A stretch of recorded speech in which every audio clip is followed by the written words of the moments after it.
Olá, turma! Chegamos à nossa quarta e última aula. Lembrando a vocês da importância de realizarem todas as atividades propostas, tanto nos fóruns quanto nas atividades práticas e nas avaliações online e presencial. Daremos então continuidade à nossa aula. Proteção do patrimônio cultural brasileiro. O patrimônio histórico e artístico de um povo é a história de uma comunidade que se reconhece como tal e corporifica seus ideais e valores, ultrapassando gerações. Os bens culturais são fatores importantes na orientação da identidade de um povo. Educação e patrimônio cultural estão intimamente ligados. Haja vista que, quanto maior o grau de cultura de um povo, maior reconhecimento será dado ao seu patrimônio cultural. Nesse contexto, a Constituição Federal, logo após tratar da educação, se preocupou em estabelecer as diretrizes para a proteção do patrimônio cultural.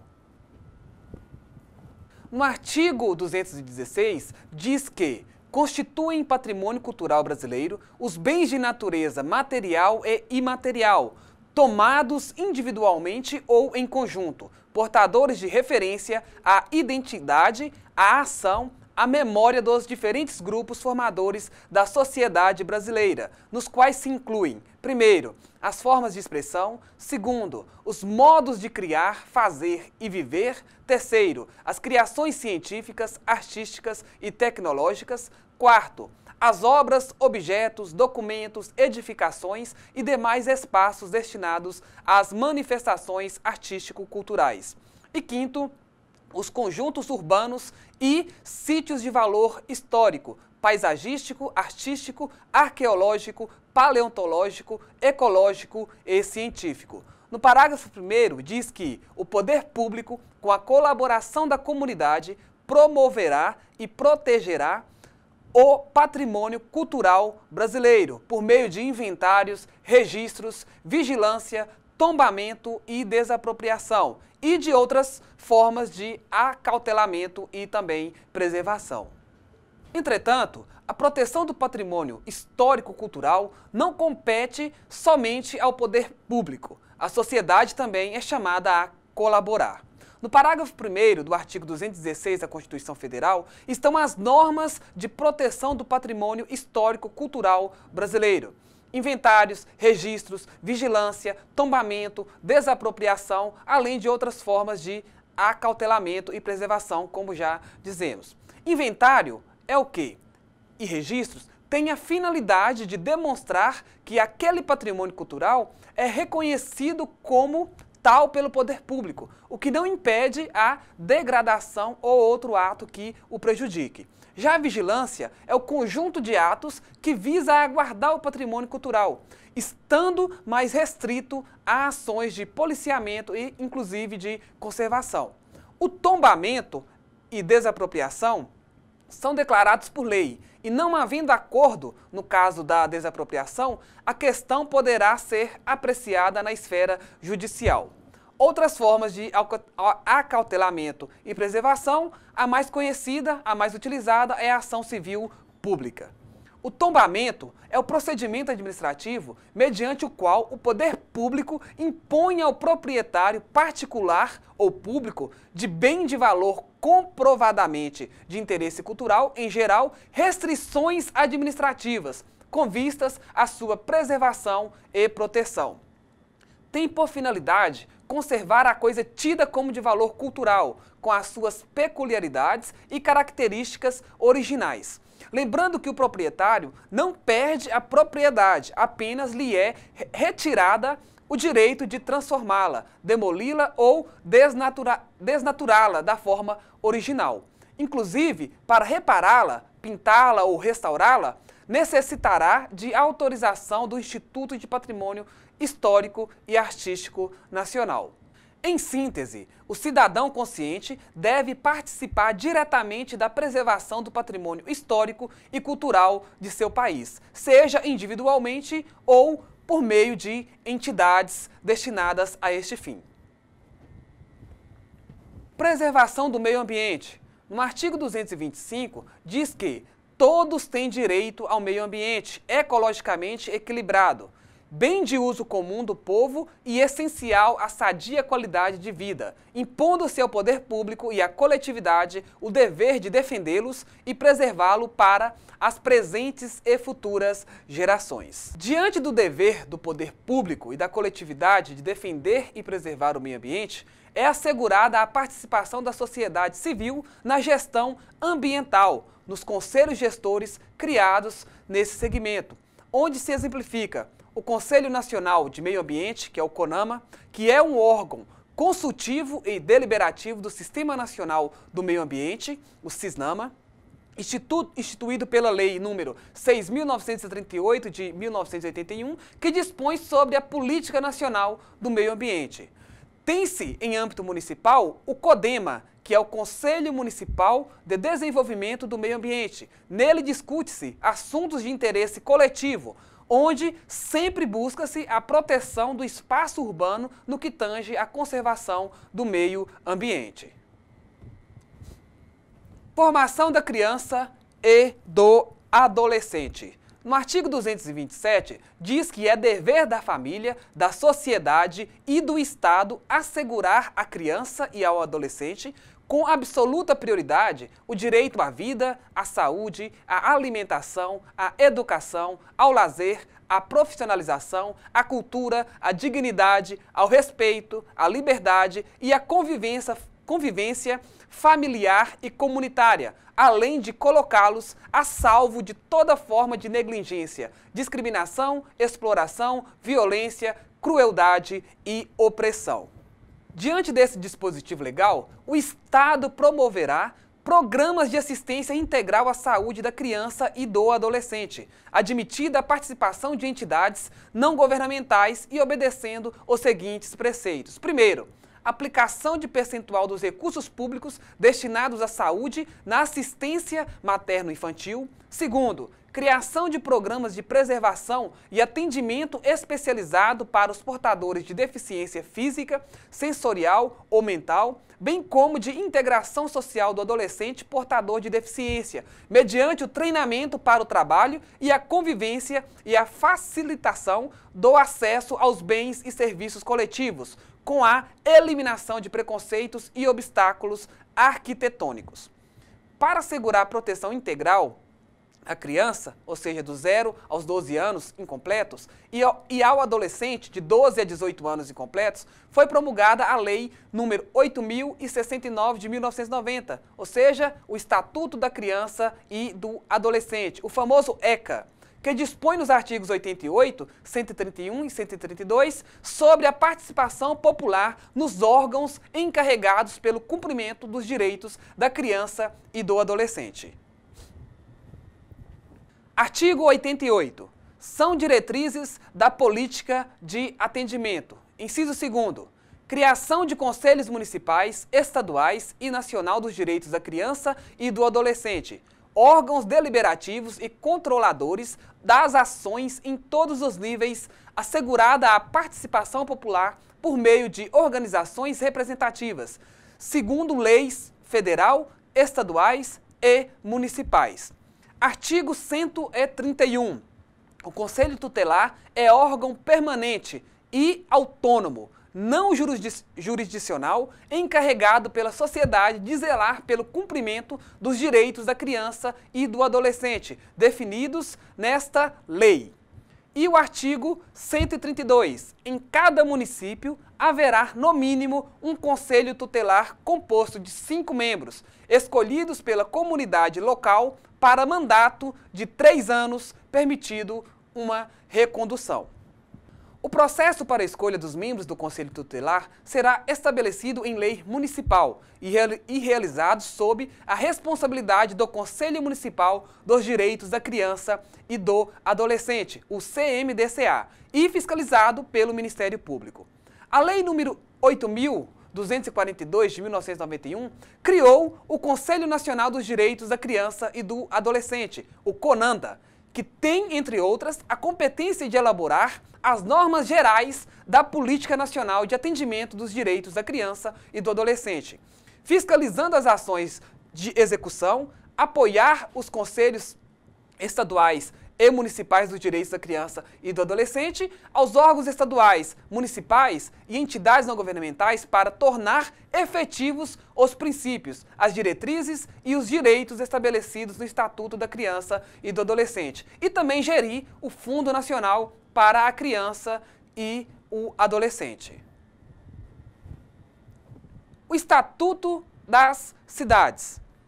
Entre os diversos instrumentos de política pública, cuida no seu artigo 2º, inciso 2º, da gestão democrática das cidades, dispondo que a política urbana tem por objetivo ordenar o pleno desenvolvimento das funções sociais da cidade e da propriedade urbana, mediante as seguintes diretrizes gerais. Segundo, gestão democrática por meio da participação da população e de associações representativas dos vários segmentos da comunidade na formulação, execução e acompanhamento de planos, programas e projetos de desenvolvimento urbano. Mais uma vez, o cidadão é convocado para interferir no cotidiano da administração pública, para participar do processo de administrar a coisa pública. Cabe ao poder público proporcionar conferências e palestras sobre os temas que serão discutidos. Ao lado dos debates, das conferências, estão as chamadas audiências públicas, que nada mais são do que um espaço aberto aos cidadãos e grupos sociais para que esses colaborem com o poder público e, após discussões, aprovem, legitimem os atos a serem realizados.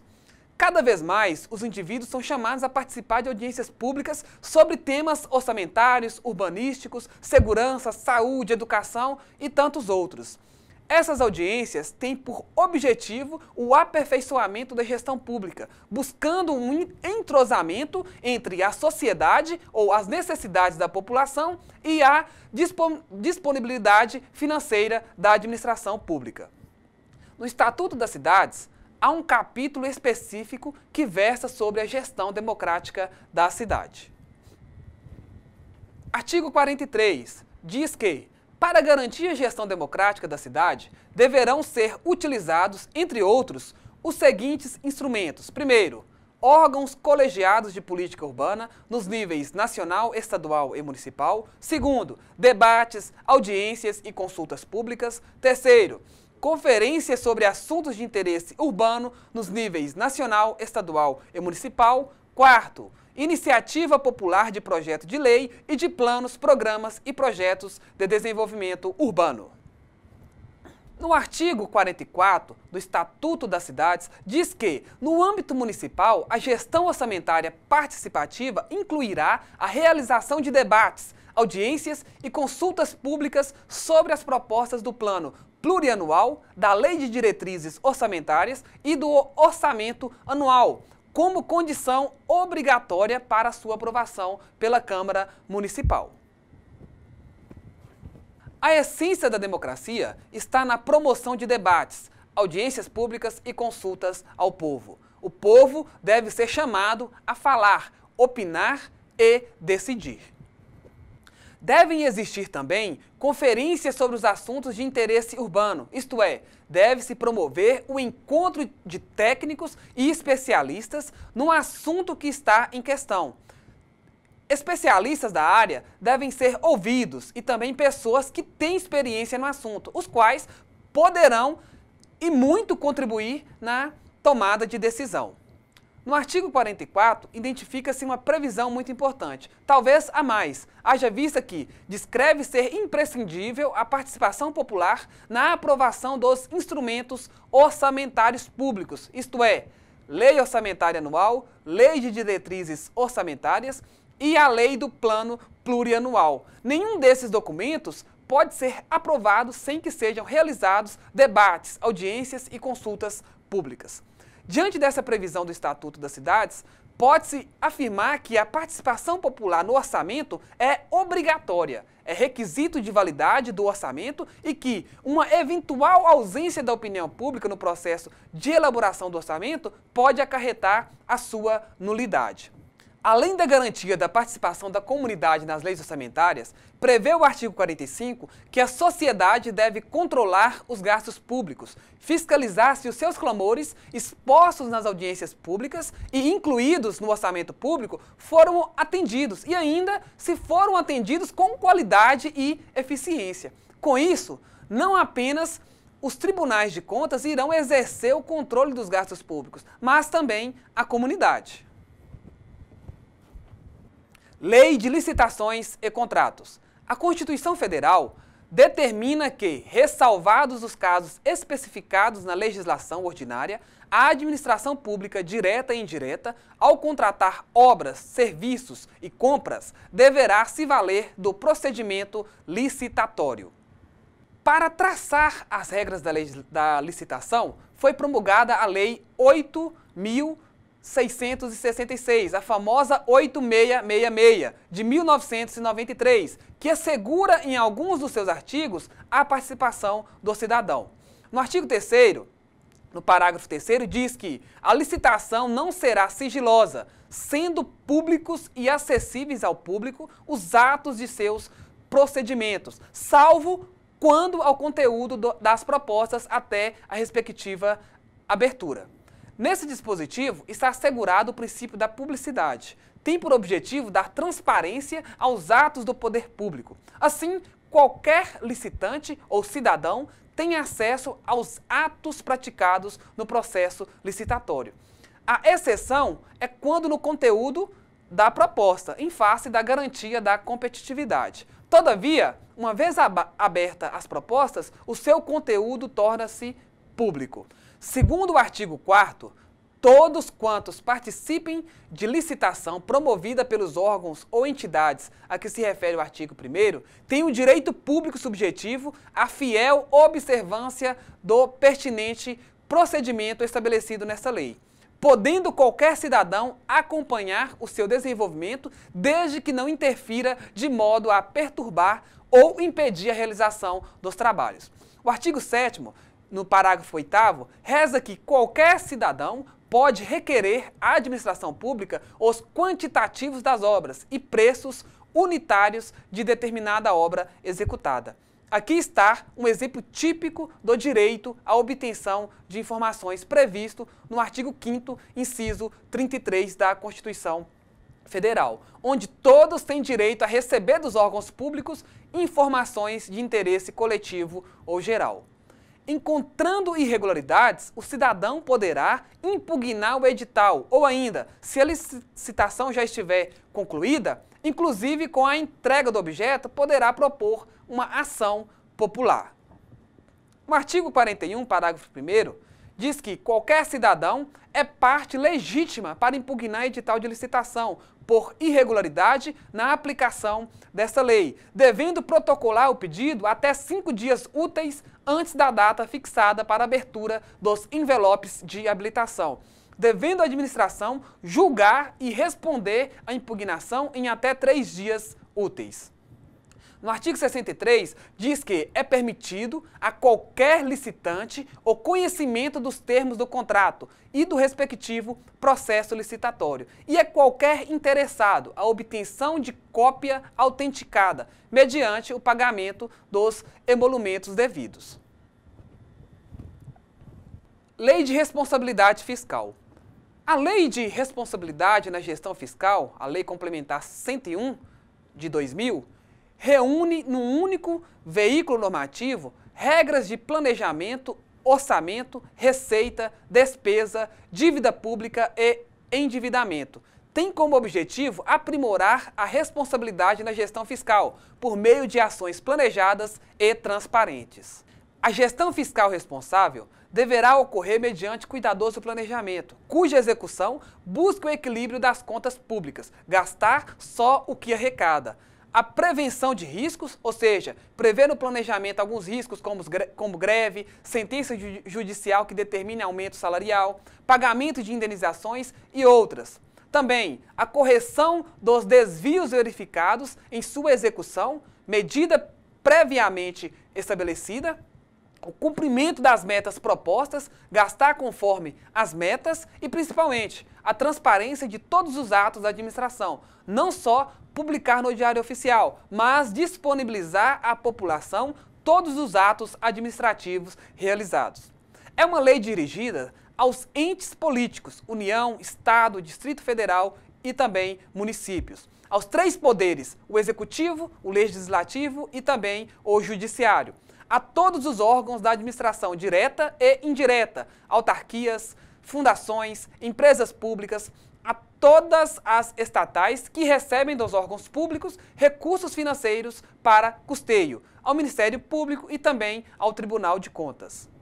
O capítulo 9 da Lei Complementar 101, ou seja, a Lei de Responsabilidade Social, cuida especificamente nos artigos 48 e 49 da transparência, controle e fiscalização dos atos administrativos. Artigo 48. São instrumentos de transparência da gestão fiscal aos quais será dada ampla divulgação, inclusive em meios eletrônicos de acesso público, os planos, orçamentos e leis de diretrizes orçamentárias, as prestações de contas e o respectivo parecer prévio, o relatório resumido da execução orçamentária e o relatório de gestão fiscal. E as versões simplificadas desses documentos também deverá ser disponibilizada. Parágrafo único. A transparência será assegurada também mediante incentivo à participação popular e a realização de audiências públicas durante os processos de elaboração e de discussão dos planos, leis de diretrizes orçamentárias e orçamentos. No artigo 49, diz que as contas apresentadas pelo chefe do Poder Executivo ficarão disponíveis durante todo o exercício, no respectivo Poder Legislativo e no órgão técnico responsável pela sua elaboração, para consulta e apreciação pelos cidadãos e as instituições da sociedade. Em síntese, esses dispositivos aduzem que o Poder Executivo das três esferas de governo deve incentivar a participação popular na discussão de planos e orçamentos e ainda que as contas devem ficar disponíveis para qualquer cidadão. Um dos aspectos fundamentais desse instrumento normativo é a transparência dos atos. Entretanto, mais do que divulgar informações, é preciso que os dados apresentados sejam compreensíveis pela população, de forma a estimular o controle popular.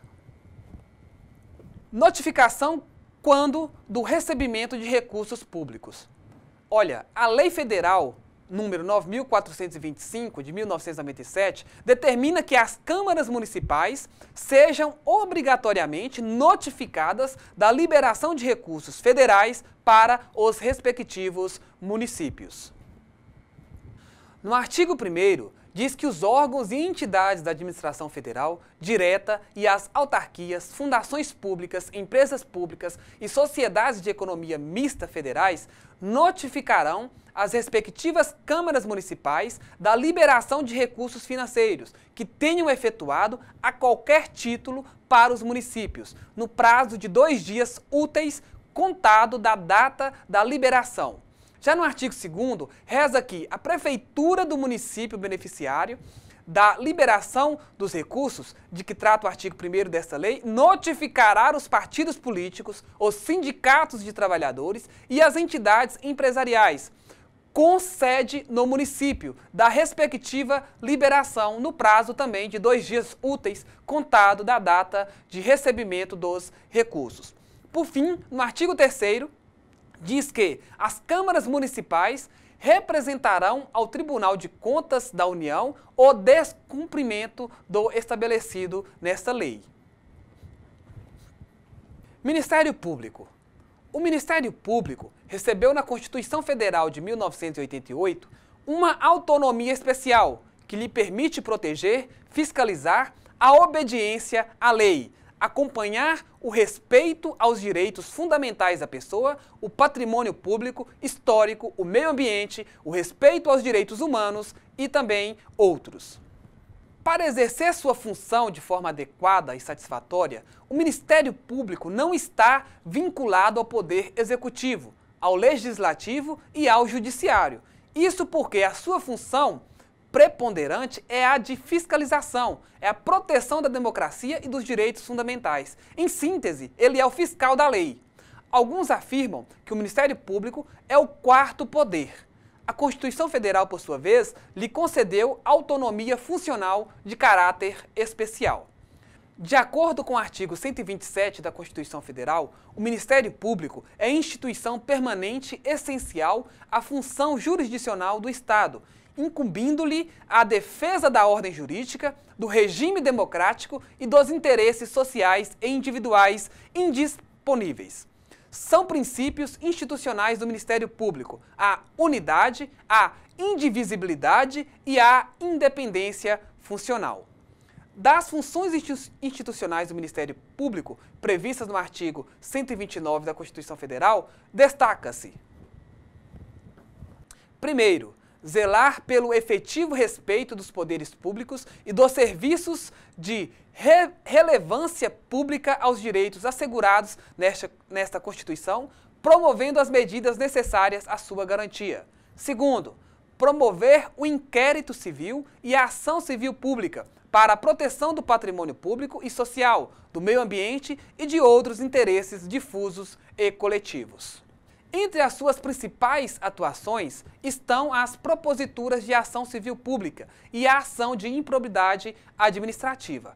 A ação civil pública, prevista na Lei 7.347 de 1985, é proposta em face àqueles que causaram danos ao meio ambiente, ao consumidor, a bens e direitos de valor estético, histórico, turístico e paisagístico, patrimônio público e qualquer outro interesse difuso ou coletivo, e ainda por infração da ordem econômica e da economia popular.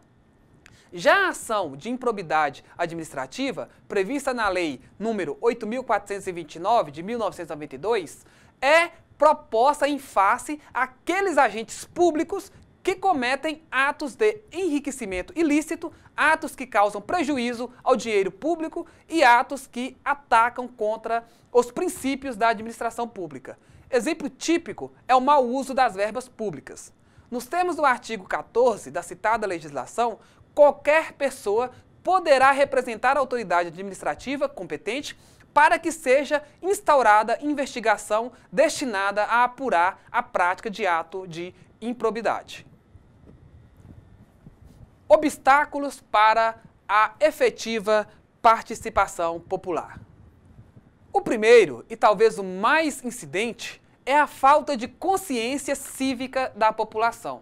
Existe uma convicção generalizada de que somente o governo deve resolver os problemas públicos. Tradição de cidadania praticamente não existe no Brasil. Não possuímos raízes de agentes fiscalizadores. Não queremos nos envolver, nos preocupar com os problemas públicos. Pode-se afirmar que, em matéria de exercício da cidadania, somos bastante egoístas. Isto é, só nos preocupamos e nos envolvemos quando o problema nos atinge. Muitas associações são criadas no pensamento individualista. Muitos assumem a diretoria de uma entidade privada ou ocupam vagas em conselhos representativos no pensamento de auferir alguma vantagem em proveito próprio. Outro obstáculo é a resistência das autoridades governamentais. Para muitos, a participação popular incomoda, atrapalha a execução de pretensões já definidas. Não tem interesse que a sociedade civil participe, e muito menos que seja organizada, como, por exemplo, na forma de associações. Outros ainda não sabem ou não estão preparados para ouvir a comunidade, para ouvir a opinião das pessoas. Pode-se enumerar ainda que a falta de conhecimento dos direitos inibe a população de participar. É necessário construir uma sociedade socialmente mais justa, mais democrática e conhecedora de seus direitos e deveres. E dessa forma, cada um poderá participar ativamente na gestão pública de nosso país, do nosso estado, das nossas cidades. Enfim, é necessário dar um basta nesse cenário. O povo precisa se conscientizar que o poder está em suas mãos. Primeiro, pelo voto e segundo, pelos diversos mecanismos colocados à sua disposição para participar na gestão pública de nosso país. Finalizamos assim a nossa última aula da disciplina Gestão Participativa. Espero que, a partir de agora, tendo conhecido um pouco mais dos direitos e deveres que temos enquanto cidadãos, que nós procuremos participar mais da cidade, da sociedade em que vivemos. Procuremos conhecer mais sobre a gestão de nosso país, do nosso estado e das nossas cidades. Finalizo com a frase do sociólogo Herbert de Souza, o Betinho, que diz o seguinte: só a participação cidadã é capaz de mudar o país. Foi muito bom estar com vocês mais uma vez. Fiquem com Deus. Um grande abraço. Até mais.